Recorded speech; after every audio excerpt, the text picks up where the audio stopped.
જો કે કરે આ વખતે મને એમ થયું કે હું રશ્મિભાઈ ઉર્મિલા ભાભી ઉપર જ કહું. રશ્મિભાઈ ગામમાં સિંહ થઈને ફરે હો આખા ગામમાં. એટલે એના ભાઈબંધ મહેશભાઈ એમ થયું કે રજનીભાઈ તમે આખા ગામમાં સિંહ થઈને ફરોડા એટલે ઘરમાં તો તમે બકરી બનીને બેઠા. રજનીભાઈ શું કે ના રે ના હું તો ઘરમાં સિંહ થઈને જ ફરું, ખાલી ફરક એટલો કે માતાજીની સવારી આપણી ઉપર હોય.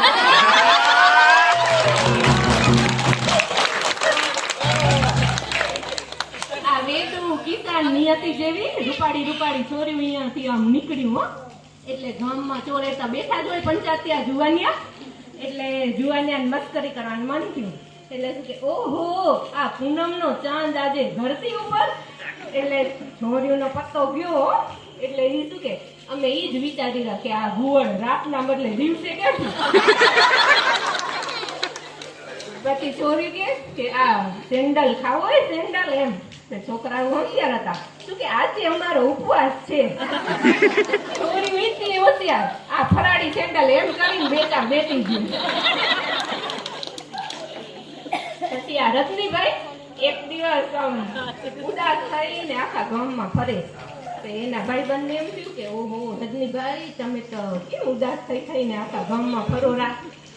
કે શું વાત કરું ભાઈબંધ કે આ તો ઘરમાં અમારા ઘરનાનો નારો રોજ ઝઘડો થાતા કરે બનતું જ નથી. શું કરવાનું હવે કે ખાવાનું એ ભાવતું નથી શું કરું દુબળા જ પડતા જાય દિવસે ને દિવસે. પછી એના ભાઈબંધે શું કે હાલ આજે તને ભુવા કને લઈ જાઉં એમ. ભુવા તને કોક તો હખર રસ્તો બતાવશે તો તારું થોડું ફરફર થાય એમ. તે ભુવા કને લઈ ગયા.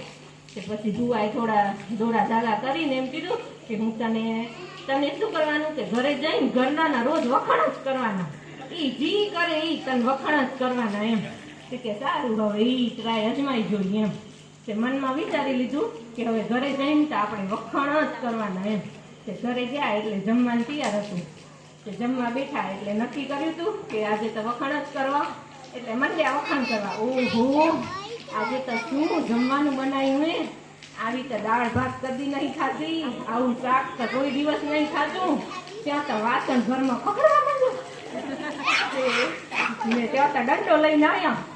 એ દે ધના ધન કે રોજ મોટેથી પતી જાય. આજે કેમ કે આજે લાકડી આવી ગઈ. શું કે રોજ હું જમવાનું બનાવું તે કદી વખાણ નહીં કરતા. આજે મને તાવ આવતો હતો અનિતા આવી હતી જમવાનું બનાવવા.